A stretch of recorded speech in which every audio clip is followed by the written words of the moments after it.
Hello everyone, welcome to Disha YouTube channel. നമുക്ക് class start ചെയ്യുന്നതിന് മുന്നേ ഇന്നത്തെ ദിവസത്തെ പ്രത്യേകത പറഞ്ഞു തുടങ്ങാം. ഓക്കെ, എന്താണ് ഇന്നത്തെ ദിവസത്തെ പ്രത്യേകത? ഇന്ന് നമ്മൾ സാറ്റർഡേ ആണ്, വൺ ഡേ വിത്ത് ദിശയാണ്.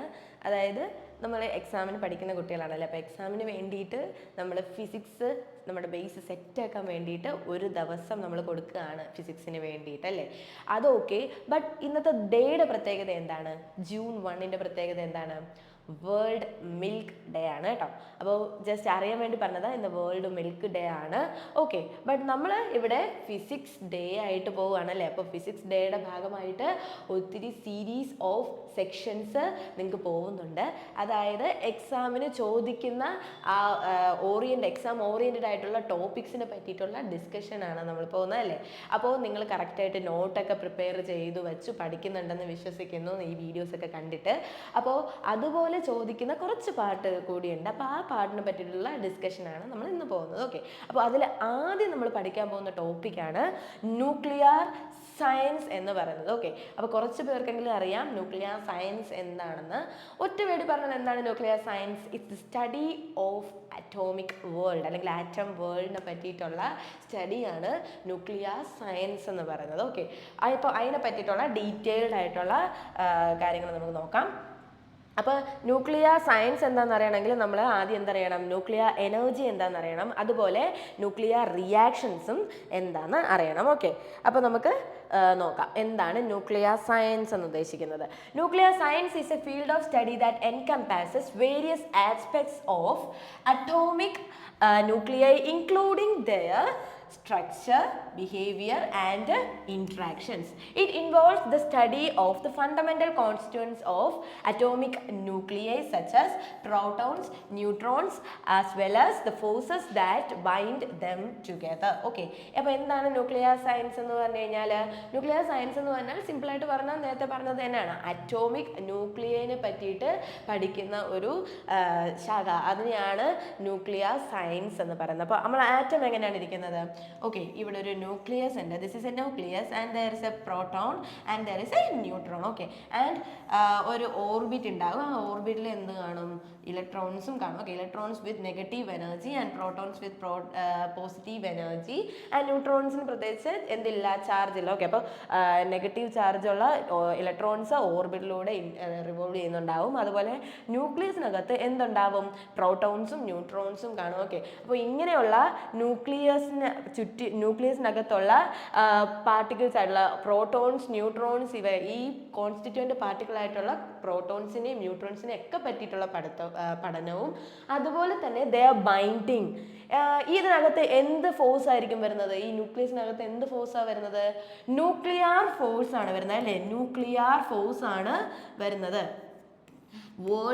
വേൾഡിൽ ഏറ്റവും സ്ട്രോങ്ങസ്റ്റ് ഫോഴ്സ് ആണ് എന്ത് ഫോഴ്സ്? സ്ട്രോങ് ന്യൂക്ലിയർ ഫോഴ്സ് എന്ന് പറയുന്നത്. വീക്ക് ന്യൂക്ലിയർ ഫോഴ്സ് ഉണ്ട്, സ്ട്രോങ് ന്യൂക്ലിയർ ഫോഴ്സ് ഉണ്ട്. അതിൽ സ്ട്രോങ് ന്യൂക്ലിയർ ഫോഴ്സ് ആണ് വേൾഡിലെ ഏറ്റവും സ്ട്രോങ്ങസ്റ്റ് ഫോഴ്സ് എന്ന് പറയുന്നത് അല്ലേ. അപ്പോൾ അതിനെ പറ്റിയിട്ടൊക്കെ ഉള്ള പഠനമാണ് എന്തെന്ന് പറയുന്നത്? ന്യൂക്ലിയർ സയൻസ് എന്ന് പറയുന്നത്. ഇനി നമ്മൾ ന്യൂക്ലിയർ എനർജിയെ പറ്റി അറിയണം. Okay, nuclear energy is produced through nuclear reactions. Okay, nuclear റിയാക്ഷൻസിലൂടെയാണ് ന്യൂക്ലിയർ എനർജി ഉണ്ടാകുന്നത്. ന്യൂക്ലിയർ റിയാക്ഷൻ എന്ന് പറഞ്ഞാൽ എന്താ? typically involving the splitting. Okay, splitting അതായത് ഫിഷൻ അല്ലെങ്കിൽ കമ്പൈനിങ് അതായത് fusion of atomic nuclei. And the primary use of nuclear energy is for electricity generation in nuclear power plants. Okay, അതായത് എന്താ, ഒന്നുകിൽ ന്യൂക്ലിയർ റിയാക്ഷൻസിൽ രണ്ട് രീതിയിൽ കാണും. ഒന്നുകിൽ സ്പ്ലിറ്റിംഗ് അതായത് ഫിഷൻ, അതല്ലെങ്കിൽ കമ്പൈനിങ്, അതല്ലെങ്കിൽ ഫ്യൂഷൻ. ഓക്കെ, അങ്ങനെ ഉണ്ടാവുന്ന ന്യൂക്ലിയർ ആറ്റംസിലെ ന്യൂക്ലിയസ് എന്ത് ചെയ്യുന്നു? സ്പ്ലിറ്റ് ചെയ്യുന്നു, അതല്ലെങ്കിൽ കമ്പൈൻ ചെയ്യുന്നു. അങ്ങനെ ഉണ്ടാകുമ്പോൾ കുറച്ച് എനർജി എന്ത് ചെയ്യും? എമിറ്റ് ചെയ്യും. അപ്പോൾ ആ എമിറ്റ് ചെയ്യുന്ന ആ ഇതിനെയാണ് എന്തെന്ന് പറയുന്നത്? ന്യൂക്ലിയർ എനർജി എന്ന് പറയുന്നത്. അപ്പോൾ ഈ ന്യൂക്ലിയർ എനർജി എന്തിനാണ് യൂസ് ചെയ്യുന്നത്? For producing electricity. Primarily nuclear power പ്ലാന്റ്സിലൊക്കെ ഇലക്ട്രിസിറ്റി പ്രൊഡ്യൂസ് ചെയ്യാൻ വേണ്ടിയിട്ടാണ് എന്ത് യൂസ് ചെയ്യുന്നത്? ഈ പറയുന്ന ന്യൂക്ലിയർ എനർജി യൂസ് ചെയ്യുന്നത്. ഓക്കെ, ഇനി ന്യൂക്ലിയർ റിയാക്ഷൻസ് പറഞ്ഞു, രണ്ട് ടൈപ്പ് ഉണ്ട്. അതായത് ന്യൂക്ലിയർ ഫിഷനും ഉണ്ട്, ന്യൂക്ലിയർ ഫ്യൂഷനും ഉണ്ട്. അപ്പോൾ ആദ്യം നമുക്ക് എന്ത് നോക്കാം? ന്യൂക്ലിയർ ഫിഷൻ എന്താണെന്ന് നോക്കാം. Okay, nuclear fission is A nuclear reaction in which nucleus of atoms split into 2 or more constituents. Okay, 2 or more smaller nuclei along with the release of large amount of energy. Okay, and this process typically involves the bombardment of heavy atomic nucleus with neutron causes to become unstable and split into 2 or more lighter nuclei called fission fragments. അപ്പോൾ എന്താണ് nuclear fission എന്ന് പറഞ്ഞു കഴിഞ്ഞാൽ? Nuclear fission എന്ന് പറഞ്ഞു കഴിഞ്ഞാൽ heavy atomic ന്യൂക്ലിയനെ എന്ത് ചെയ്യുന്നു? ബൊംബാർഡ് ചെയ്യുന്നു. ആൻഡ് അതിൻ്റെ റിസൾട്ടായിട്ട് അത് അൺസ്റ്റേബിൾ ആവുകയും സ്റ്റെബിലിറ്റിക്ക് വേണ്ടിയിട്ട് അത് എന്ത് ചെയ്യും? ഫിഷൻ നടക്കും. അത് സ്പ്ലിറ്റ് ചെയ്ത് കുഞ്ഞു കുഞ്ഞു ഫ്രാഗ്മെൻറ്റ്സ് ആവും, ന്യൂക്ലിയസ് ആവും. ഓക്കെ, ആ ഫ്രാഗ്മെൻറ്റ്സിനെ വിളിക്കുന്ന പേരാണ് എന്ത്? ഫിഷൻ ഫ്രാഗ്മെൻറ്റ്സ് എന്ന് പറയുന്നത്. ഓക്കെ, അപ്പോൾ അങ്ങനെയുള്ള ഫ്രാഗ്മെൻറ്റ്സ് ആയിട്ട് മാറുന്ന പ്രോസസ്സിനെയാണ് എന്തെന്ന് പറയുന്നത്? ന്യൂക്ലിയർ ഫിഷൻ എന്ന് പറയുന്നത്. ഓക്കെ, അപ്പോൾ ന്യൂക്ലിയർ ഫിഷൻ ആദ്യമായിട്ട് ഡിസ്കവർ ചെയ്തത് ആരാണ്? The nuclear fission was first discovered by German chemist Otto Hahn and Fritz Strassmann. Okay, Otto Hahn and Fritz Strassmann ആണ് ആദ്യമായിട്ട് ന്യൂക്ലിയർ ഫിഷൻ ഡിസ്കവർ ചെയ്യുന്നത്. And in which year? 1938 ഈ പറയുന്ന discovery നടന്നിട്ടുള്ളത്. Okay, ആരാണ്? ഓട്ടോ ഹാൻ ആൻഡ് ഫ്രിറ്റ്സ് സ്ട്രാസ്മാൻ ആണ് nuclear fission എന്ത് ചെയ്തത്? ഡിസ്കവർ ചെയ്തിട്ടുള്ളത്. ഇനി നമുക്ക് അതിൻ്റെ ആപ്ലിക്കേഷൻസ് നോക്കാം. ന്യൂക്ലിയർ പവർ പ്ലാന്റ്സിലാണ് അത് യൂസ് ചെയ്യുന്നത്. നമ്മൾ പറഞ്ഞല്ലേ, ന്യൂക്ലിയർ പവർ പ്ലാന്റ്സിൽ എങ്ങനെയാണ് യൂസ് ചെയ്യുന്നത്?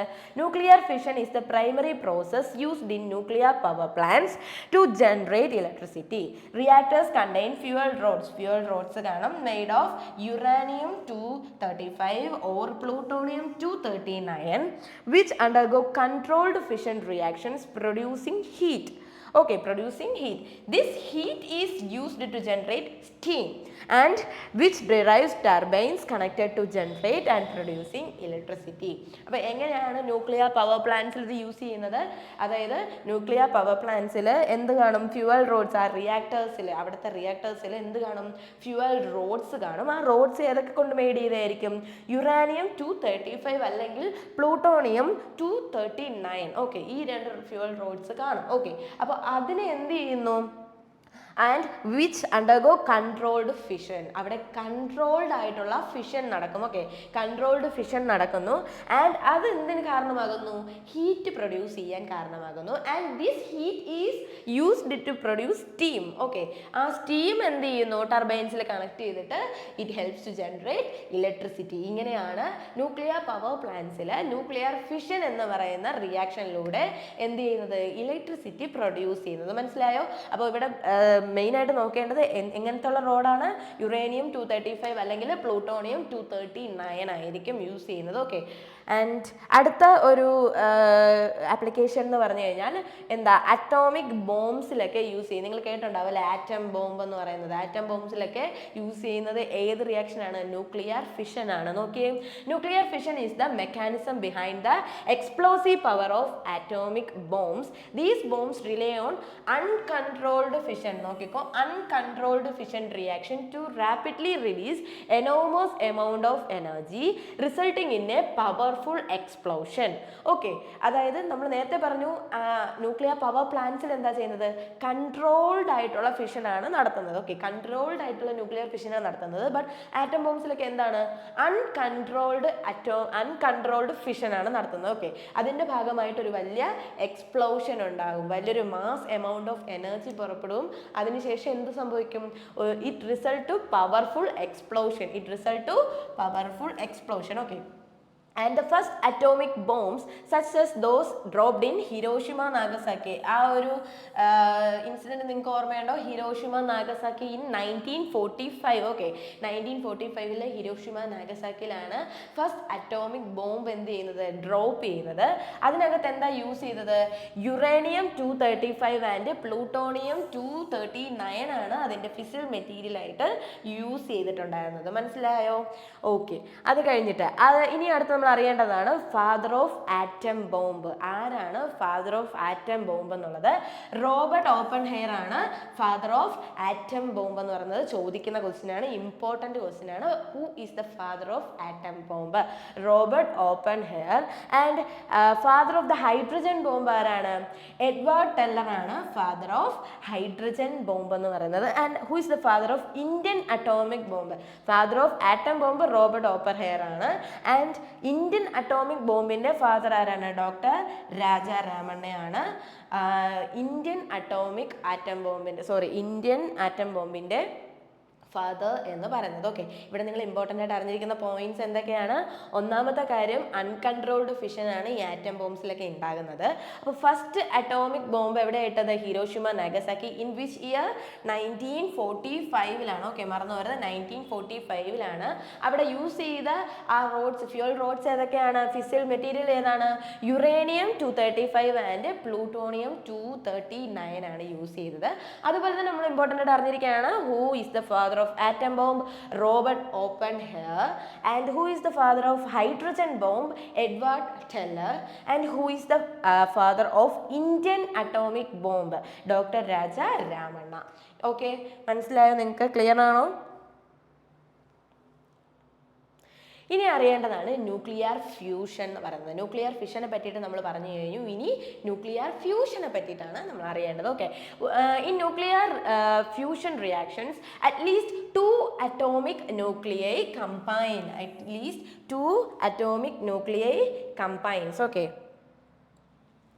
at least 2 atomic nuclei combines to fuse into single nucleus. Subatomic particles such as neutrons, protons also formed as products in these reactions. Okay, അതായത് nuclear fusion എന്ന് പറഞ്ഞാൽ എന്താണ്? കുഞ്ഞു കുഞ്ഞു ന്യൂക്ലിയസ് മിനിമം അറ്റ്ലീസ്റ്റ് എത്ര എണ്ണം വേണം? 2 അല്ലെങ്കിൽ അതിൽ കൂടുതൽ ന്യൂക്ലിയസ് എന്ത് ചെയ്യുന്നു? ഫ്യൂസ് ചെയ്യുന്നു. മിനിമം അറ്റ്ലീസ്റ്റ് 2 ന്യൂക്ലിയൈ വേണം. അത് കമ്പൈൻ ചെയ്തിട്ട് എന്തുണ്ടാക്കുന്നു? ഒരു സിംഗിൾ ന്യൂക്ലിയായി മാറുന്ന പ്രോസസ്സാണ് ന്യൂക്ലിയർ ഫ്യൂഷൻ എന്ന് പറയുന്നത്. ആസ് എ റിസൾട്ട് എന്തൊക്കെ ഉണ്ടാവും? പാർട്ടിക്കിൾസ്, സബ് അറ്റോമിക് പാർട്ടിക്കിൾസ് ആയിട്ടുള്ള ന്യൂട്രോൺസും പ്രോട്ടോൺസ് ഒക്കെ എന്ത് ചെയ്യും? ഫോം ചെയ്യുകയും ചെയ്യും. ഓക്കെ, ഇനി nuclear fusion is the source of stellar energy. Stellar energy എന്ന് പറഞ്ഞാൽ എന്താണ്? സ്റ്റാർസിലൊക്കെ ഉണ്ടാകുന്ന ഹീറ്റ് ആൻഡ് ലൈറ്റ്, അതിൻ്റെ എനർജീനെ പറയുന്ന പേരാണ് സ്റ്റെല്ലാർ എനർജി. ഓക്കെ, സണ്ണിലൊക്കെ ഏതായിരിക്കും നടക്കുന്നത്? ന്യൂക്ലിയർ ഫ്യൂഷൻ ആണ് നടക്കുന്നത്. മറന്നു പോരുത്, സണ്ണിലൊക്കെ ഏതാണ് നടക്കുന്നത്? Nuclear fusion. അപ്പോൾ സ്റ്റാർസിൽ നടക്കുന്ന സ്റ്റെല്ലാർ എനർജിയുടെ സോഴ്സ് എന്താണ്? ന്യൂക്ലിയർ ഫ്യൂഷൻ ആണ്. The heat and light energy produced by the stars. മനസ്സിലായോ? And nuclear fusion in the sun is carried out by fusion of hydrogen nuclei to helium nucleus. നമുക്ക് hydrogen ന്യൂക്ലിയനെ helium ന്യൂക്ലിയസുമായിട്ട് nuclear fusion നടക്കുമ്പോഴാണ് ഈ പറയുന്ന സണ്ണിൽ എന്ത് സംഭവിക്കുന്നത്? ന്യൂക്ലിയർ ഫ്യൂഷൻ സംഭവിക്കുന്നത്. Sun is a star, right? അപ്പോൾ സണ്ണിൽ ന്യൂക്ലിയർ ഫ്യൂഷൻ, സ്റ്റാർസിലെല്ലാം ന്യൂക്ലിയർ ഫ്യൂഷൻ ആണ് നടക്കുന്നത്. അപ്പോൾ ഈ ന്യൂക്ലിയർ ഫ്യൂഷൻ നടക്കുന്ന ഈ സണ്ണിൽ ഏതൊക്കെയാണ് കമ്പൈൻ ചെയ്യുന്നത്? Hydrogen nuclei and helium nuclei ആണ്. And in 1967 Hans Bethe got Nobel prize. Okay, ഇത് കണ്ടുപിടിച്ചതിന് എന്ത് കണ്ടുപിടിച്ചത്? Discovery of nuclear fusion behind the stellar energy. നമ്മൾ നേരത്തെ പറഞ്ഞ സ്റ്റാർസിൽ എന്താണ്? ന്യൂക്ലിയർ ഫ്യൂഷൻ ആണ് നടക്കുന്നത് എന്ന് കണ്ടുപിടിച്ചതിന് ആർക്കാണ്? ഹെൻസ് ബാത്തേക്ക് നോബൽ പ്രൈസ് കിട്ടി. ഏത് വർഷമാണ്? 1967 നോബൽ പ്രൈസ് കിട്ടിയത്. മറന്നു പോയത്, 1967 ഹെൻസ് ബാത്തേക്ക് നോബൽ പ്രൈസ് കിട്ടിയത് ഫോർ ദ ഡിസ്കവറി ഓഫ് എന്ത്? nuclear fusion behind the stellar energy. Okay, and the commonly used fuels in nuclear reactor, നമ്മൾ നേരത്തെ പറഞ്ഞു കോമൺലി യൂസ്ഡ് ചെയ്ത യുറാനിയം പ്ലൂട്ടോണിയം ഒക്കെ ആയിരിക്കും അല്ലേ. അപ്പോൾ യുറാനിയം 233 യൂസ് ചെയ്യും, യുറാനിയം 235, പ്ലൂട്ടോണിയം 239 ഒക്കെയാണ് കോമൺലി ന്യൂക്ലിയർ റിയാക്ടേഴ്സിൽ യൂസ് ചെയ്യുന്നത്. ഓക്കെ, ന്യൂക്ലിയർ റിയാക്ടേഴ്സിൽ ഏതൊക്കെയാണെന്ന് പറഞ്ഞു? ഏതൊക്കെ റിയാക്ഷൻസ് നടക്കുന്നത്? ഒന്നുകിൽ ന്യൂക്ലിയർ ഫിഷൻ അല്ലെങ്കിൽ ന്യൂക്ലിയർ ഫ്യൂഷൻ. ഇതിൻ്റെ ഭാഗമായിട്ടുണ്ടാകുന്ന എനർജിയാണ് നമ്മൾ എന്ത് ചെയ്യുന്നത്? ഡെയിലി യൂസിനായിട്ട് യൂസ് ചെയ്യുന്നത്. Okay, and the first reactor was constructed in 1942. ആദ്യത്തെ റിയാക്ടർ എവിടെയാണ് കൺസ്ട്രക്ട് ചെയ്തത്? 1942-ലാണ് ആദ്യത്തെ റിയാക്ടർ കൺസ്ട്രക്ട് ചെയ്തത് at the stadium of Chicago university by Fermi. Scientist Fermi ആണ് ആദ്യത്തെ റിയാക്ടർ കണ്ടുപിടിച്ചത് in 1942. And the first controlled nuclear fission was exploited by Enrico Fermi at Chicago university of America in December 2, 1942. Okay, December 2, 1942 Enrico Fermi Chicago യൂണിവേഴ്സിറ്റിയിൽ വെച്ചിട്ട് ആദ്യത്തെ nuclear റിയാക്ഷനും എന്ത് ചെയ്തു, നടത്തി. അതിനുശേഷം ആ പറയുന്ന ന്യൂക്ലിയർ റിയാക്ടേഴ്സ് എന്ത് ചെയ്തു, മാറ്റി ഒരു റിമോട്ടഡ് ഏരിയയിലെ ഒരു ഫോറസ്റ്റിനുള്ളിലേക്ക് മാറ്റുകയും ചെയ്തു. കാരണം അത് ഡേഞ്ചർ ആണ് അല്ലേ, അപ്പോൾ ആ ഡേഞ്ചർ ഒഴിവാക്കാൻ വേണ്ടിയിട്ട് അങ്ങനെ മാറ്റാണ് ഉണ്ടായത്. ഓക്കെ ആണോ? ഓക്കെ.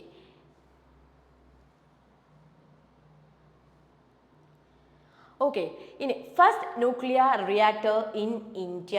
ഓക്കെ, ആദ്യത്തെ ന്യൂക്ലിയർ റിയാക്ടർ ഇൻ ഇന്ത്യ നമ്മൾ നേരത്തെ പറഞ്ഞു ആരാ കണ്ടുപിടിച്ചത്, ഫെർമിയാണ് കണ്ടുപിടിച്ചത്. ഓക്കെ, ബട്ട് നമ്മൾ നേരത്തെ കണ്ടില്ലേ, ഫെർമിയാണ് the first reactor was constructed in 1942 and the first nuclear reactor in India ഏതാണ്? First nuclear reactor in India ഏതാണ്? അപ്സരയാണ് the first nuclear reactor in India എന്ന് പറയുന്നത്. ഏതാണ്? അപ്സരയാണ്. The first accurate atomic clock was discovered. Atomic clock was discovered by Louis Essen. ആരാണ് first atomic clock discover ചെയ്തത്? Accurate ആയിട്ടുള്ള അറ്റോമിക് ക്ലോക്ക് ഡിസ്കവർ ചെയ്തത് ലൂയിസ് എസൺ ആണ് ഫസ്റ്റ് അറ്റോമിക് ക്ലോക്ക് ഡിസ്കവർ ചെയ്തിട്ടുള്ളത്. And who is the father of nuclear physics? Nuclear ഫിസിക്സിന്റെ father ആരാണ്? Ernest Rutherford ആണ് father of nuclear physics എന്ന് പറയുന്നത്. ആരാണ്? ഏണസ്റ്റ് റുദർഫോർഡ് ആണ് the father of nuclear physics എന്ന് പറയുന്നത്. And father of nuclear physics in India ആരാണ്? ഹോമി ജെ ഭാഭയാണ് ഇന്ത്യയിൽ ഫാദർ ഓഫ് ഫിസിക്സിന്റെ ഫാദർ ഇൻ ഇന്ത്യ ആരാണ്? ഹോമി ജെ ഭാഭയാണ്. മനസ്സിലായോ? ഓക്കെ. ഇനി നമ്മുടെ ഇന്ത്യയിലുള്ള ന്യൂക്ലിയർ പവർ പ്ലാന്റ്സിനെ പറ്റിയിട്ടാണ് നോക്കുന്നത്. ഇന്ത്യയിലുള്ള ന്യൂക്ലിയർ പവർ പ്ലാന്റ്സ്. ഓക്കെ, അപ്പോൾ അതിൽ ഫസ്റ്റ് എന്ന് പറയുന്നത് കക്രാപ്പ അറ്റോമിക് പവർ സ്റ്റേഷൻ. ഏത് വർഷമാണ്? കക്രാപ്പർ അറ്റോമിക് പവർ സ്റ്റേഷൻ ഏത് വർഷമാണ്? 1993-ലാണ്. അത് എവിടെയാണ് ലൊക്കേറ്റ് ചെയ്യുന്നത്? ഗുജറാത്തിലാണ് ലൊക്കേറ്റ് ചെയ്യുന്നത്. ആൻഡ് അതിൻ്റെ കപ്പാസിറ്റി എത്രയാണ്? 440 ആണ് കപ്പാസിറ്റി എന്ന് പറയുന്നത്. ഒന്നുകൂടി പറയാം, Kakrapar atomic power station in which year? 1993. Okay, അതിൻ്റെ കപ്പാസിറ്റി എത്രയാണ്? 440 and it is located in Gujarat. Okay, അതിനുശേഷം അടുത്തത് Kalpakkam Madras atomic power station. Kalpakkam അല്ലെങ്കിൽ Madras atomic power station. Kalpakkam power station എവിടെയാണ്? തമിഴ്നാടുമാണ് കൽപ്പാക്കം പവർ സ്റ്റേഷൻ. അതിൻ്റെ കപ്പാസിറ്റി എത്രയാണ്? 440 തന്നെയാണ്. ഓക്കെ, അത് കഴിഞ്ഞ് അടുത്തതാണ് Narora atomic power station. Which year? 1991-ലാണ് Narora atomic power station. Which year? 1991. Okay, അത് എവിടെയാണ് സ്ഥിതി ചെയ്യുന്നത്? UP ഉത്തർപ്രദേശിലാണ് അത് സ്ഥിതി ചെയ്യുന്നത്. And its capacity is 440. Okay ആണല്ലോ. അടുത്തതാണ് Kaiga nuclear power plant. And in 2000-ലാണ് കൈഗ ന്യൂക്ലിയർ പവർ പ്ലാന്റ് ഉള്ളത്. And it is located in Karnataka. Okay, അത് കർണാടകയിലാണ് ലൊക്കേറ്റ് ചെയ്യുന്നത്. അതിൻ്റെ കപ്പാസിറ്റി എന്ന് പറയുന്നത് 880 ആണ് അതിൻ്റെ കപ്പാസിറ്റി എന്ന് പറയുന്നത്. ഓക്കെ ആണോ? അടുത്തതാണ് രാജസ്ഥാൻ അറ്റോമിക് പവർ സ്റ്റേഷൻ. അത് ഏത് വർഷമാണ്? 1973-ലാണ് രാജസ്ഥാൻ അറ്റോമിക് പവർ സ്റ്റേഷൻ. അതെവിടെയാണ്? രാജസ്ഥാനിൽ തന്നെ ആയിരിക്കും അല്ലേ? രാജസ്ഥാൻ അറ്റോമിക് പവർ സ്റ്റേഷൻ രാജസ്ഥാനിൽ തന്നെയാണ്. ആൻഡ് അതിൻ്റെ കപ്പാസിറ്റി എന്ന് പറയുന്നത് 1180. ഓക്കെ, 1180 ആണ് അതിൻ്റെ കപ്പാസിറ്റി എന്ന് പറയുന്നത്. ഇനി അടുത്തതാണ് Tarapur atomic power station. Tarapur atomic power station in which year? 1969. Okay, 1969-ലാണ് താരാപൂർ അറ്റോമിക് പവർ സ്റ്റേഷൻ എന്ന് പറയുന്നത്. അത് എവിടെയാണ് ലൊക്കേറ്റ് ചെയ്യുന്നത്? മഹാരാഷ്ട്രയിലാണ് ലൊക്കേറ്റ് ചെയ്യുന്നത്. ആൻഡ് അതിൻ്റെ കപ്പാസിറ്റി എന്താണ്? 1400 ആണ് അതിൻ്റെ കപ്പാസിറ്റി എന്ന് പറയുന്നത്. Okay, Tarapur atomic power station 1969 1969 and അത് എവിടെയാണ് ലൊക്കേറ്റ് ചെയ്യുന്നത്? മഹാരാഷ്ട്രയിലാണ്. 1400 ആണ് അതിൻ്റെ കപ്പാസിറ്റി എന്ന് പറയുന്നത്. ഇനി largest nuclear power plant in India ആണ് Kudankulam nuclear power plant. Okay, Kudankulam nuclear power plant. അത് ഏത് വർഷമാണ്? 2013 അല്ലേ? റീസെൻ്റ് ആണ്. 2013 കൂടംകുളം പവർ പ്ലാന്റ് വന്നിട്ടുള്ളത്. And in which state? തമിഴ്നാടുവിലാണ് അത് ലൊക്കേറ്റ് ചെയ്യുന്നത്. തമിഴ്നാടുവിലാണ് ലൊക്കേറ്റ് ചെയ്യുന്നത്. ആൻഡ് അതിൻ്റെ കപ്പാസിറ്റി 2000 ആണ്. ഓക്കെ, അതിൻ്റെ കപ്പാസിറ്റി എത്രയാണ്? 2000 ആണ്. ഓക്കെ ആണോ? ഓക്കെ. ഇനി നമുക്ക് കുറച്ച് ക്വസ്റ്റ്യൻസ് ഡിസ്കസ് ചെയ്യാം. Okay, where is the largest nuclear power plant in India located? എവിടെയാണ്? ഇപ്പോൾ പറഞ്ഞേ ഉള്ളൂ. എവിടെയാണ്? തമിഴ്നാടുവിലാണ് ലാർജസ്റ്റ്. സോറി, ഓക്കെ, തമിഴ്നാടുവിലാണ് ലാർജസ്റ്റ് ന്യൂക്ലിയർ പവർ പ്ലാന്റ് ഉള്ളത്. അത് എന്താണ്? കൂടംകുളം പവർ പ്ലാന്റ് ആണ്. Okay, Kudankulam nuclear power plant ആണ് largest nuclear power plant in India and it is located in Tamil Nadu. Okay, when was the first nuclear power plant in India set up? ഏതാണ്? ഏത് വർഷമാണ്? നോക്കിയേ, 1979 1962 or 1966 1969 answer 1969 ആണ്. നമ്മൾ നേരത്തെ പറഞ്ഞ താരാപൂർ ഇല്ലേ? താരാപൂർ ന്യൂക്ലിയർ പവർ പ്ലാന്റ്, അതാണ് എന്ത്? First nuclear power plant in India and it is in 1969. Okay, ഇനി അടുത്തത് which is the largest nuclear power plant in India? അത് നമ്മളിപ്പോൾ ഡിസ്കസ് ചെയ്തതാണ്. Which is the largest nuclear power plant? Kudankulam nuclear power plant. And the Rajasthan atomic power station is located in which city? Rajasthan atomic power station ഏത് സിറ്റിയിലാണ് locate ചെയ്യുന്നത്? ഏത് സിറ്റിയിലാണ് locate ചെയ്യുന്നത്? ജയ്പൂർ ആണോ, ജയ്സൽമേർ ആണോ, കോട്ടയാണോ, റവാദ്ഭട്ട ആണോ? ആൻസർ റവാദ്ഭട്ടയാണ് കേട്ടോ. റവാദ്ഭട്ടയിലാണ് Rajasthan atomic power station locate ചെയ്യുന്നത്. ഓക്കെ ആണോ? മറന്നു പോവില്ലല്ലോ.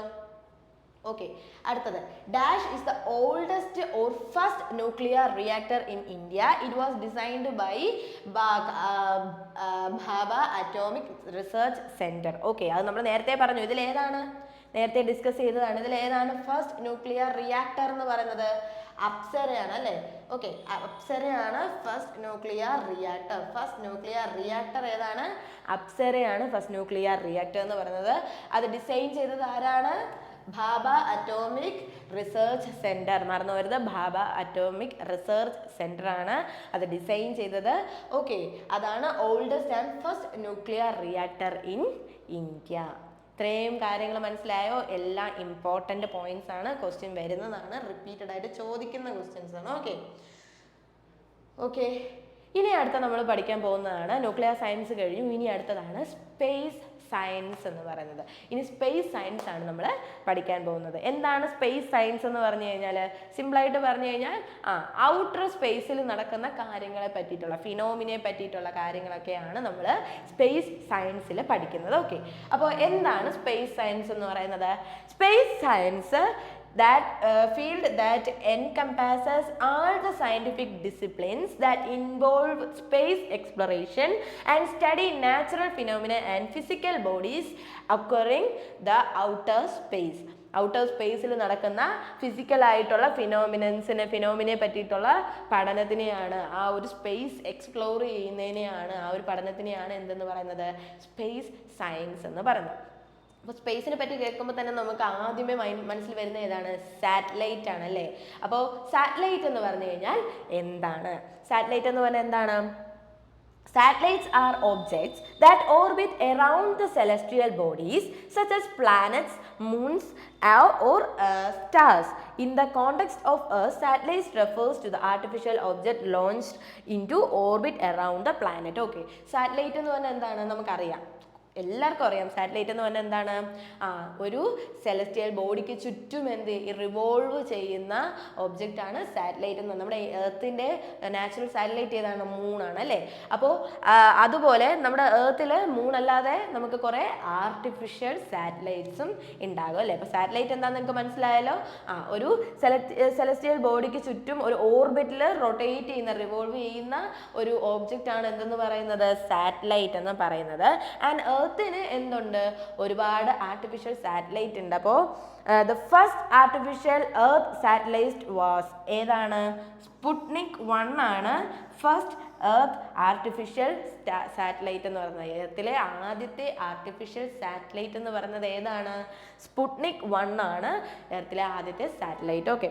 And artificial satellite which was put into the orbit by ആരാണ്? Soviet Union. റഷ്യ അല്ലേ? സോവിയറ്റ് യൂണിയൻ ആണ് അതാദ്യമായിട്ട് ഓർബിറ്റിലേക്ക് കൊണ്ടുവരുന്നത്. ആൻഡ് ഓൺ 4th October 1957, മറന്നു പോകരുത്, 4th October 1957 സോവിയറ്റ് യൂണിയൻ ആണ് സ്പുട്നിക് 1 ആദ്യത്തെ എർത്തിന്റെ ആദ്യത്തെ ആർട്ടിഫിഷ്യൽ സാറ്റലൈറ്റ് ഓർബിറ്റിലേക്ക് കൊണ്ടുവരുന്നത്. Okay. And it was developed by ആരാണ് ഡെവലപ്പ് ചെയ്തത്? It was developed by Mikhail Tikhonravov and Sergei Korolev. Okay. ആരാണ് ഡെവലപ്പ് ചെയ്തത്? Mikhail Tikhonravov and Sergei Korolev, building on the work by Konstantin Tsiolkovsky. Okay. Konstantin Tsiolkovsky ആണ് എന്തുകൊണ്ട് വന്നിട്ടുള്ളത്? ഈ പറയുന്ന ആദ്യത്തെ എർത്ത് സാറ്റലൈറ്റ് ആരാണ് ഡെവലപ്പ് ചെയ്തത്? മിഖെയിൽ ടിക്കോൺറോവോവ്. പ്രൊനൗൺസിയേഷൻ മനസ്സിലായി? മിഖെയിൽ ടിക്കോൺറോവോവ് ആൻഡ് സെർജി കൊറോലീവ് ആണ് ആദ്യത്തെ ആർട്ടിഫിഷ്യൽ സാറ്റലൈറ്റ് ഡെവലപ്പ് ചെയ്തിട്ടുള്ളത്. ക്ലിയർ ആണോ? പറഞ്ഞത് ക്ലിയർ ആണോ നിങ്ങൾക്ക്? ഓക്കെ. അടുത്തത് നമ്മുടെ ഇന്ത്യയിലെ ആദ്യത്തെ സാറ്റലൈറ്റ് ഏതാണ്? ആര്യഭട്ടയാണ് ഇന്ത്യയിലെ ആദ്യത്തെ ആർട്ടിഫിഷ്യൽ സാറ്റലൈറ്റ് എന്ന് പറയുന്നത്. Aryabhata space craft named after the famous astronomer was India's first satellite. അത് ഏത് വർഷമാണെന്ന് നോക്കിയേ. ഏത് വർഷമാണ്? 1975 ഇന്ത്യയിലെ ആദ്യത്തെ സാറ്റലൈറ്റ് വരുന്നത്. ഓക്കെ. അതായതാണ് ആര്യഭട്ടയാണ് ഇന്ത്യയിലെ ആദ്യത്തെ ആർട്ടിഫിഷ്യൽ സാറ്റലൈറ്റ് എന്ന് പറയുന്നത് 1975. ഓക്കെ. ആൻഡ് ആദ്യത്തെ സാറ്റലൈറ്റ് ഏത് വർഷമാണ്? 1957. ഓക്കെ. 1957 എർത്തിന്റെ ആദ്യത്തെ ആർട്ടിഫിഷ്യൽ സാറ്റലൈറ്റ് വരുന്നത്. ആൻഡ് ഇന്ത്യയുടെ ആദ്യത്തെ സാറ്റലൈറ്റ് എന്ന് പറയുന്നത് ഏത് വർഷമാണ് വരുന്നത്? 1975 ഇന്ത്യയുടെ ആദ്യത്തെ സാറ്റലൈറ്റ് വരുന്നത്. മാറിപ്പോകരുത്. ഓക്കെ. ഇമ്പോർട്ടൻ്റ് ആണ്, വളരെ ഇമ്പോർട്ടൻ്റ് ആണ്, പഠിച്ചോളൂ. ഓക്കെ. ഇനി അടുത്തത് നമ്മൾ നോക്കാൻ പോകുന്നത് ഇൻവെൻഷൻസ് ആൻഡ് അവാർഡ്സ് ആണ്. അതായത് ഫിസിക്സിൽ വളരെ ഇമ്പോർട്ടൻ്റ് ആയിട്ടുള്ള കുറച്ച് ഇൻവെൻഷൻസ്, അതാരാണ് കണ്ടുപിടിച്ചത്, ഏത് വർഷമാണ് കണ്ടുപിടിച്ചത്, എന്തൊക്കെ അവാർഡ്സ് ആണ് അവർക്ക് കിട്ടിയിട്ടുള്ളത് എന്നുള്ള ഡീറ്റെയിൽസ് ആണ് നമ്മളിനി പറയാൻ പോകുന്നത്. ഓക്കെ. അപ്പോൾ കുറച്ച് ഇൻവെൻഷൻസ് ഇവിടെ ഞാൻ കൊടുത്തിട്ടുണ്ട്, നോക്കിയേ നിങ്ങൾ. First invention photon. Who discovered photon? Albert Einstein ആണ് ആൽബർട്ട് ഐൻസ്റ്റീൻ ആണ് എന്ത് കണ്ടുപിടിച്ചത്? ഫോട്ടോൺ കണ്ടുപിടിച്ചത്. ആരാണ്? ആൽബർട്ട് ഐൻസ്റ്റീൻ ആണ് ഫോട്ടോൺ കണ്ടുപിടിച്ചിട്ടുള്ളത്. ആൻഡ് അദ്ദേഹത്തിന് ഫോട്ടോ ഇലക്ട്രിക് എഫക്റ്റിൽ 1921 ഓക്കെ, ഫോട്ടോ ഇലക്ട്രിക് എഫക്റ്റിൽ 1921 ഒരു നോബൽ പ്രൈസ് കിട്ടിയിട്ടുണ്ട്. അദ്ദേഹത്തിൻ്റെ ജീവിതത്തിൽ ഒരു നോബൽ പ്രൈസ് വന്നത് ഏത് വർഷമാണ്? 1921 ഏതിനാണ്? എന്ത് കണ്ടുപിടിച്ചതിനാണ്? ഫോട്ടോ ഇലക്ട്രിക് എഫക്റ്റ് കണ്ടുപിടിച്ചതിനാണ് അദ്ദേഹത്തിന് നോബൽ പ്രൈസ് കിട്ടിയിട്ടുള്ളത്. ആൻഡ് ഇവിടെ ഫോട്ടോൺ കണ്ടുപിടിച്ചത് ആരാണ്? ആൽബർട്ട് ഐൻസ്റ്റീൻ ആണ് ഫോട്ടോൺസ് കണ്ടുപിടിച്ചിട്ടുള്ളത്. ഓക്കെ. അത് ഏത് വർഷമാണ് കണ്ടുപിടിച്ചത് നോക്കിയേ. 1905 ഫോട്ടോൺസ് കണ്ടുപിടിച്ചിട്ടുള്ളത്. ഏത് വർഷമാണ്? 1905 ഫോട്ടോൺസ് കണ്ടുപിടിച്ചത്. ആൻഡ് ഇൻ 1897 ഇലക്ട്രോൺസ് ആരാണ് കണ്ടുപിടിച്ചത്? ഇലക്ട്രോൺസ് ആരാണ് കണ്ടുപിടിച്ചത്? ജെ തോംസൺ ആണ് ഇലക്ട്രോൺസ് കണ്ടുപിടിച്ചത്. ഓക്കെ. ജെ തോംസൺ ആണ് ഇലക്ട്രോൺസ് കണ്ടുപിടിച്ചത്. And electrical conductivity of various gases. Electrical conductivity various ഗ്യാസസിന് അദ്ദേഹത്തിന് 1906 1906 അദ്ദേഹത്തിന് ഒരു നോബൽ പ്രൈസ് കിട്ടിയിട്ടുണ്ട്. ഇലക്ട്രോൺസ് കണ്ടുപിടിച്ചതിനല്ല നോബൽ പ്രൈസ് കിട്ടിയിട്ടുള്ളത്, എന്തിനാണ്? Electrical conductivity of various gases അത് കണ്ടുപിടിച്ചതിന് അദ്ദേഹത്തിന് 1906 ഒരു നോബൽ പ്രൈസ് കിട്ടി. ബട്ട് ഇവിടെ ഇലക്ട്രോൺ ഏത് വർഷമാണ് കണ്ടുപിടിച്ചത്? 1897 ഇലക്ട്രോൺസ് കണ്ടുപിടിച്ചിട്ടുള്ളത്. ഓക്കെ, ഇനി അടുത്തതാണ് പ്രോട്ടോൺസ്. ആറ്റത്തിലെ കോൺസ്റ്റിറ്റ്യൂവന്റ് പാർട്ടിക്കിൾസ് ഏതാണ്? പ്രോട്ടോൺസ്. പ്രോട്ടോൺസ് കണ്ടുപിടിച്ച ഏത് വർഷമാണ്? 1990 പ്രോട്ടോൺസ് കണ്ടുപിടിച്ചിട്ടത്. അതാരാണ്? ഏണസ്റ്റ് റുദർഫോർഡ് ആണ്. ഓക്കെ, ഏണസ്റ്റ് റുദർഫോർഡ് ആണ് എന്ത് കണ്ടുപിടിച്ചിട്ടുള്ളത്? പ്രോട്ടോൺസ് കണ്ടുപിടിച്ചിട്ടുള്ളത്. ഓക്കെ, ഇനി അടുത്തത് ആറ്റം. ഓക്കെ, നമ്മൾ കോൺസ്റ്റിറ്റ്യൂവന്റ് പാർട്ടിക്കിൾസ് പറഞ്ഞു, ഇലക്ട്രോൺ പറഞ്ഞു, പ്രോട്ടോൺ പറഞ്ഞു, ബട്ട് ആറ്റം കണ്ടുപിടിച്ചത് ആരാണ്? ജോൺ ഡാൾട്ടൺ ആണ് ആറ്റംസ് കണ്ടുപിടിച്ചത്. ഇൻ 1808 ഓക്കെ, 1808 ആറ്റം കണ്ടുപിടിച്ചത്. 1808 ആറ്റം കണ്ടുപിടിച്ചു. ആൻഡ് 1897 അതിലൊരു ഇലക്ട്രോൺ ഉണ്ടെന്ന് ആര് കണ്ടുപിടിച്ചു? ജെ തോംസൺ കണ്ടുപിടിച്ചു. ആൻഡ് 1990 അതിനകത്തൊരു പ്രോട്ടോൺ ഉണ്ടെന്ന് ആര് കണ്ടുപിടിച്ചു? Ernest Rutherford കണ്ടുപിടിച്ചിട്ടുണ്ട്. ഓക്കെ, അത് കഴിഞ്ഞിട്ട് ന്യൂട്രോൺ ഉണ്ടെന്ന് ആരാ കണ്ടുപിടിച്ചത്? 1932 ന്യൂട്രോൺ ഉണ്ടെന്ന് ആര് കണ്ടുപിടിച്ചു? ജെയിംസ് ചാഡ്വിക് ആണ് ന്യൂട്രോൺസ് ഉണ്ടെന്ന് കണ്ടുപിടിച്ചത്. And he got a Nobel prize in physics for his discovery of neutron in 1932. ഈ 1932 ന്യൂട്രോൺസ് കണ്ടുപിടിച്ചതിന് 1935 അദ്ദേഹത്തിന് എന്ത് കിട്ടുന്നത്? നോബൽ പ്രൈസ് കിട്ടുന്നത്. ഓക്കെ, 1932 ന്യൂട്രോൺസ് ഉണ്ടെന്ന് അദ്ദേഹത്തിന് കണ്ടുപിടിച്ചു. അതിന് അയാൾക്ക് എന്ത് കിട്ടി? അദ്ദേഹത്തിന് എന്ത് കിട്ടി? നോബൽ പ്രൈസ് കിട്ടി ഇൻ 1935. ഓക്കെ, 3 വർഷം കഴിഞ്ഞപ്പോൾ അദ്ദേഹത്തിന് എന്ത് കിട്ടി? നോബൽ പ്രൈസ് കിട്ടി. ഓക്കെ, ഇനി അടുത്തത് law of motion. Who discovered the law of motion? Isaac Newton ആണ് ലോ ഓഫ് മോഷൻ ഡിസ്കവർ ചെയ്തത്. ഐസക് ന്യൂട്ടൺ ആണ് ലോ ഓഫ് മോഷൻ ഡിസ്കവർ ചെയ്തത്. ആൻഡ് ഇൻ 1687 എന്ത് കണ്ടുപിടിച്ചത്? Law of motion Isaac Newton കണ്ടുപിടിച്ചിട്ടുള്ളത്. ഓക്കെ, ഇനി അടുത്തത് ഐസക് ന്യൂട്ടനൊന്നും നോബൽ പ്രൈസ് ഒന്നും കിട്ടിയില്ല, കാരണം അദ്ദേഹത്തിന്റെ സമയത്തൊന്നും നോബൽ പ്രൈസ് ഒന്നും ഉണ്ടായിട്ടില്ല അല്ലേ. ഓക്കെ, അത് കഴിഞ്ഞിട്ട് കൂളംബ് ആരാ കണ്ടുപിടിച്ചത്? കൂളംബ് in 1779 കൂളംബ് ആരാ കണ്ടുപിടിച്ചത്? ചാൾസ് അഗസ്റ്റിൻ ഡി കൂളംബ് ആണ് കണ്ടുപിടിച്ചത്. Okay, Charles Augustin de Coulomb ആണ് കൂളംബ് കണ്ടുപിടിച്ചത്. And in 1779.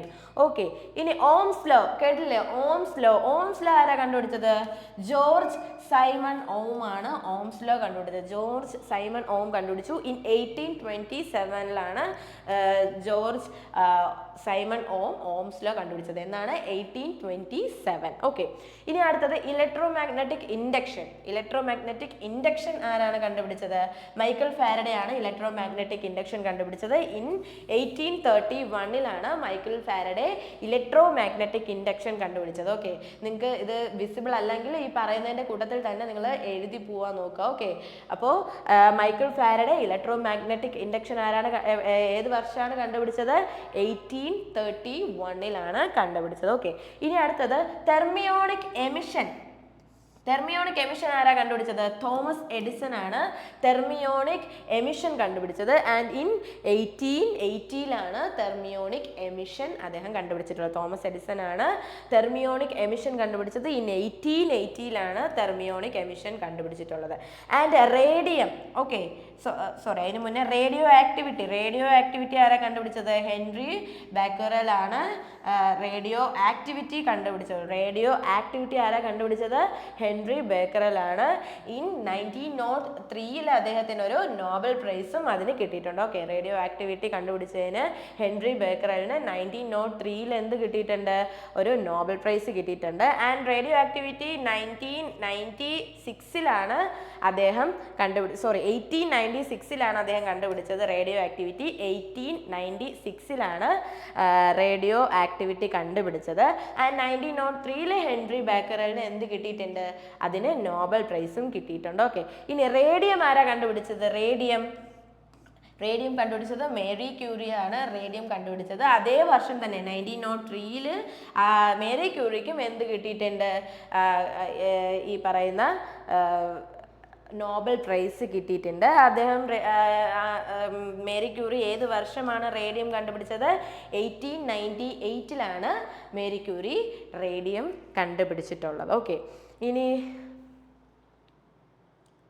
ക്വാണ്ടം തിയറി ആരാ കണ്ടുപിടിച്ചത്? ക്വാണ്ടം തിയറി മാക്സ് പ്ലാങ്ക് ആണ് ക്വാണ്ടം തിയറി. ഇവിടെ കുറച്ച് മിസ്റ്റേക്കുകളുണ്ട്. ഓക്കെ, 1903 കിട്ടിയിട്ടുള്ളത്. ഇത് 1908.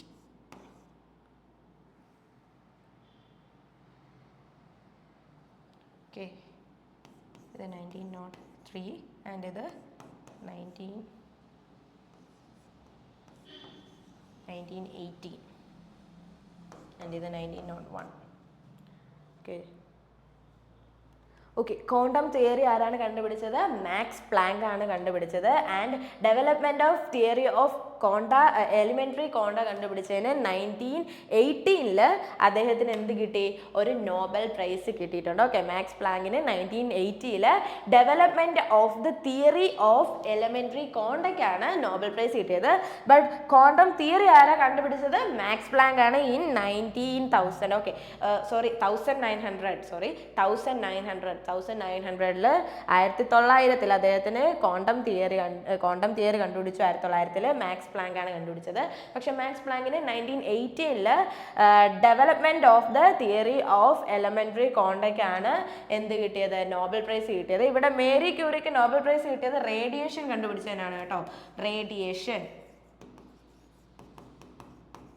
റേഡിയേഷൻ കണ്ടുപിടിച്ചതിനാണ് 1903 മേരി ക്യൂറിക്ക് എന്ത് കിട്ടിയത്? നോബൽ പ്രൈസ് കിട്ടിയത്. Marie Curie is the first woman who win the Nobel prize in physics. Okay, and അടുത്തത് ഫോട്ടോ ഇലക്ട്രിക് എഫക്റ്റ്. 1905 കണ്ടുപിടിക്കുന്നത് photoelectric effect. Heinrich Rudolf Hertz ആണ് എന്ത് കണ്ടുപിടിക്കുന്നത്? ഫോട്ടോ ഇലക്ട്രിക് എഫക്റ്റ് കണ്ടുപിടിക്കുന്നത്. ഹെൻറിച്ച് റുഡോൾഫ് ഹെർട്സ് ആണ് photo electric effect കണ്ടുപിടിക്കുന്നത്. അത് ഏത് വർഷമാണ്? 1905. ഓക്കെ, ഇനി 1895 എന്ത് കണ്ടുപിടിക്കുന്നത്? എക്സ്റേ കണ്ടുപിടിക്കുന്നത്. എക്സ്റേ ആരാണ്? റോൺസൺ ആണ് കണ്ടുപിടിക്കുന്നത്. 1895 എക്സ്റേ കണ്ടുപിടിക്കുന്നത്. And Roentgen is the first scientist who got the Nobel prize in physics. Okay, Nobel prize in ഫിസിക്സിൽ ആദ്യത്തെ നോബൽ പ്രൈസ് ആർക്കാ കിട്ടിയത്? ഫിസിക്സിൽ ആർക്കാ കിട്ടിയത്? റോൺസൺ ആണ് കിട്ടിയത്. അത് ഏത് വർഷമാണ്? 1901 അദ്ദേഹത്തിന് നോബൽ പ്രൈസ് കിട്ടുന്നത്. ആൻഡ് 1895 അദ്ദേഹം എക്സ്റേ കണ്ടുപിടിച്ചത്. എക്സ്റേ കണ്ടുപിടിച്ചതിന് തന്നെയാണ് അദ്ദേഹത്തിന് എന്ത് കിട്ടുന്നത്? നോബൽ പ്രൈസും കിട്ടുന്നത്. ഓക്കെ, എക്സ്റേ കണ്ടുപിടിച്ചതിന് റോൺസന് നോബൽ പ്രൈസ് കിട്ടുന്നത് 1901 and he discovered it in 1895. Okay, അത് കഴിഞ്ഞിട്ട് റിലേറ്റിവിറ്റി ആരാ കണ്ടുപിടിച്ചത്? ആൽബർട്ട് ഐൻസ്റ്റീൻ ആണ് റിലേറ്റിവിറ്റി കണ്ടുപിടിക്കുന്നത്. ആൽബർട്ട് ഐൻസ്റ്റീൻ ആണ് റിലേറ്റിവിറ്റി കണ്ടുപിടിക്കുന്നത്. ആൻഡ് ഇൻ 1905 ആൽബർട്ട് ഐൻസ്റ്റീൻ എന്ത് കണ്ടുപിടിക്കുന്നത്? റിലേറ്റിവിറ്റി കണ്ടുപിടിക്കുന്നത്. അതുപോലെ atomic structure Niels Bohr and Rutherford ആണ് അറ്റോമിക് സ്ട്രക്ചർ കണ്ടുപിടിക്കുന്നത്. നീൽ ബോർ ആൻഡ് റുദർഫോർഡ് ആണ് അറ്റോമിക് സ്ട്രക്ചർ കണ്ടുപിടിക്കുന്നത്. ഏത് വർഷമാണ്? 1913 കണ്ടുപിടിക്കുന്നത്. 1913 നീൽ ബോർ അറ്റോമിക് സ്ട്രക്ചർ കണ്ടുപിടിക്കുന്നത്. ഓക്കെ, ഇനി അടുത്തത് അവസാനത്തത് ന്യൂക്ലിയർ റിയാക്ടർ ആരാണ് കണ്ടുപിടിക്കുന്നത്? നമ്മൾ പറഞ്ഞു. ആരാണ് ഫസ്റ്റ് ന്യൂക്ലിയർ റിയാക്ടർ കണ്ടുപിടിക്കുന്നത്? Enrico Fermi. And he got a Nobel prize in 1938. Okay, he got a Nobel Prize in 1938 for his demonstration of the existence of new radioactive development elements produced by neutrons, irradiations, and for his related discovery of nuclear reactions brought about the slow neutrons. Okay, nuclear reactions indeke development inum adupole thanne demonstration of the existence of new radioactive elements ഇതിനൊക്കെ ആയിട്ട് അദ്ദേഹത്തിന് എന്ത് കിട്ടി? ഒരു Nobel price കിട്ടിയിട്ടുണ്ടായിരുന്നു in 1938. ഒന്നുകൂടി പറയാം. He got a Nobel Prize in 1938 for his demonstrations for the existence of new radioactive elements in the demonstrations produced by the neutron irradiations. Okay, and for the nuclear reactions in the demonstrations കൂടി ആയിട്ട് അദ്ദേഹത്തിന് Nobel prize 1938 കിട്ടിയത്. Okay, and he discovered a nuclear reactor in which year? 1942. Okay, നമ്മൾ നേരത്തെ പറഞ്ഞു 1942 ആദ്യത്തെ reactor കൊണ്ടുവരുന്നത്. Okay, clear?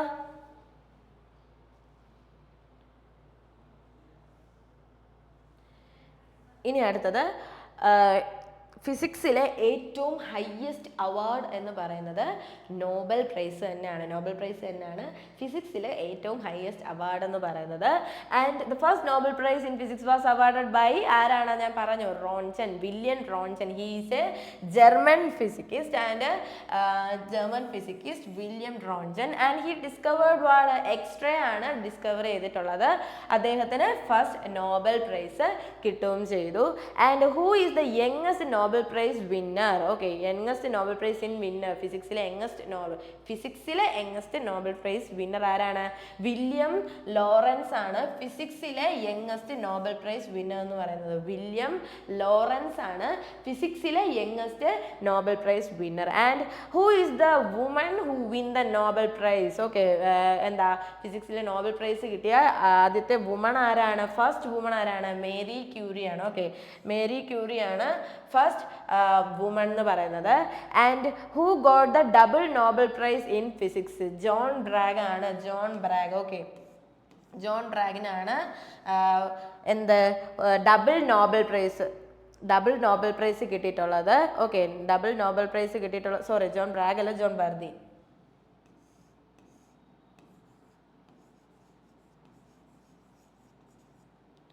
Okay, John ബർദീനാണ് double Nobel prize in physics കിട്ടിയിട്ടുള്ളത്. ഓക്കെ, ആൻഡ് 2023 ഇപ്പോൾ റീസെൻ്റ്ലി ഈ പറയുന്ന 2023 ആർക്കാണ് നോബൽ പ്രൈസ് കിട്ടിയത്?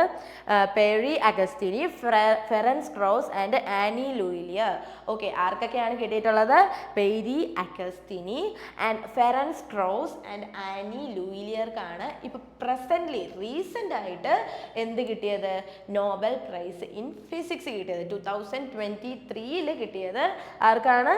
അഗസ്റ്റിനി, Ferenc Krausz and Anne L'Huillier. ഒന്നുകൂടി പറയാം, ആർക്കാണ് ഫസ്റ്റ് നോബൽ പ്രൈസ് കിട്ടിയത്? William Roentgen. ഫിസിക്സിൽ ഫസ്റ്റ് നോബൽ പ്രൈസ് കിട്ടിയത് വില്യം റോൺസൺ ആണ് for the discovery of X ray. And youngest Nobel prize winner ആണ് വില്യം ലോറൻസ് എന്ന് പറയുന്നത്. And the first woman to win the Nobel prize ആണ് Marie Curie. And the double Nobel prize കിട്ടിയത് John Bardeen ആണ്. And recently ആർക്കാണ് കിട്ടിയത്? Recently 2023 ഇപ്പോൾ presently Nobel prize ആർക്കാണ് കിട്ടിയത്? അഗസ്റ്റിനി, പേരി അഗസ്റ്റിനി, ഫെറൻസ് ക്രൗസ് ആൻഡ് ആനി ലൂയിലിയർ. നിങ്ങൾക്ക് മനസ്സിലായോ? നോബൽ പ്രൈസ് ഒക്കെ റിപ്പീറ്റ് ആയിട്ട് വരുന്ന ക്വസ്റ്റ്യൻ ടൈപ്പാണ്. അത് നിങ്ങൾ കറക്റ്റായിട്ട് പഠിച്ചോളുക, മറന്നു പോവാതെ, തിരിഞ്ഞു പോവാതെ പഠിച്ചോളുക. വളരെ ഇമ്പോർട്ടൻ്റ് ആണ്. പലവട്ടവും നോബൽ പ്രൈസസ് ഒക്കെ ചോദിക്കുന്നതാണ്. ഓക്കെ, അപ്പോൾ നിങ്ങൾക്ക് ഇന്ന് പറഞ്ഞ കാര്യങ്ങളൊക്കെ നിങ്ങൾ നോട്ട് ചെയ്ത് വെച്ചോ? അതെല്ലാം പഠിച്ചോ നിങ്ങൾ കറക്റ്റായിട്ട്? ഓക്കെ, നിങ്ങൾ കറക്റ്റായിട്ട് ഇന്ന് പറഞ്ഞ കാര്യങ്ങളൊക്കെ നോട്ട് ചെയ്ത് വെച്ചു. നിങ്ങൾക്ക് മനസ്സിലായോ? എന്തെങ്കിലും മനസ്സിലായില്ലെങ്കിൽ കമൻറ്റ് സെക്ഷനിൽ കമൻറ്റ് ചെയ്യുക. നിങ്ങൾക്ക് അതിൻ്റെ റിപ്ലൈ ഉണ്ടാകുന്നതായിരിക്കും.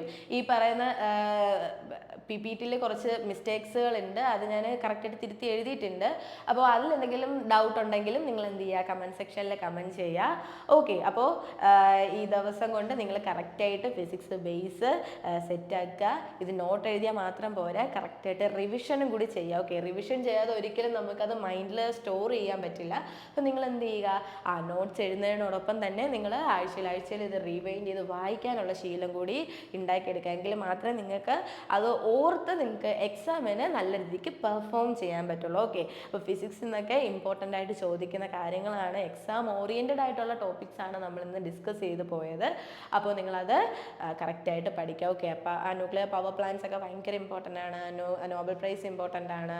എല്ലാം ഇമ്പോർട്ടൻ്റ് ആയിട്ടുള്ള സെക്ഷൻസ് ആണ്. അപ്പോൾ നിങ്ങൾ ഓർത്ത് വെച്ചിരുന്ന് പഠിക്കുക. ഓക്കെ, അപ്പോൾ നിങ്ങൾക്ക് പെട്ടെന്ന് തന്നെ ഒരു ഗവൺമെൻറ് ജോബ് കിട്ടട്ടെ എന്ന് ആശംസിക്കുന്നു. And all the best.